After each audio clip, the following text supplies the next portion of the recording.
কোনো কারণে যদি শিবলিঙ্গ যেটা আপনি পুজো করেন, কোনো কারণে যদি সেটি খণ্ডিত হয়ে গেছে, তাহলে আফসোস করবেন না, প্রায়শ্চিত করবেন না, ভয় পাবেন না।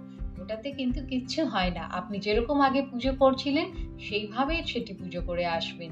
শিবলিঙ্গকে যখন আপনি জল দিয়ে অভিষেক করছেন, সেই জল যদি আপনি আপনার চোখে লাগান, তাহলে কিন্তু এতে আপনার দূরদর্শিতা বাড়বে। আপনি আগের থেকে বুঝতে পারবেন যে কি হতে চলেছে।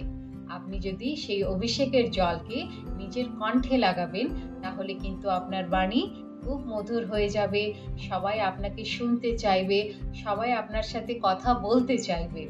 যদি সেই অভিষেকের জল, শিবলিঙ্গের অভিষেকের জল আপনি আপনার কপালে লাগান, তাহলে কিন্তু আপনার সুখ, সৌভাগ্য, আর্থিক সম্পন্নতা সবকিছু আসবে আপনার কাছে। আর আপনি যদি কোনো ভিড়ের জায়গাতে গিয়েছেন, কোনো পার্টিতে গিয়েছেন, কোনো বিবাহতে গিয়েছেন, তাহলে দেখবেন যে সবাই কিন্তু আপনার সাথে কথা বলতে খুবই আগ্রহী। সবাই খুবই কাছে পেতে চায় আপনাকে। আপনি কিন্তু সেই পার্টির সেন্টার অফ অ্যাট্রাকশন হয়ে উঠবেন। সেই জন্যই যদি কোনো কারণে শিবলিঙ্গ আপনার থেকে খণ্ডিত হয়ে গেছে, তাহলে আফসোসের কিন্তু কোনো কারণ নেই। যদি আপনার মন মানছে না সেই শিবলিঙ্গকে দেখতে বা পুজো করতে, তাহলে আপনি ওটাকে পাল্টাতে পারেন। এমনিতে ওটার দরকার নেই। আপনি যেরকম পুজো করছিলেন সেরকম ভাবেই ওটার পুজো চালিয়ে যেতে পারেন।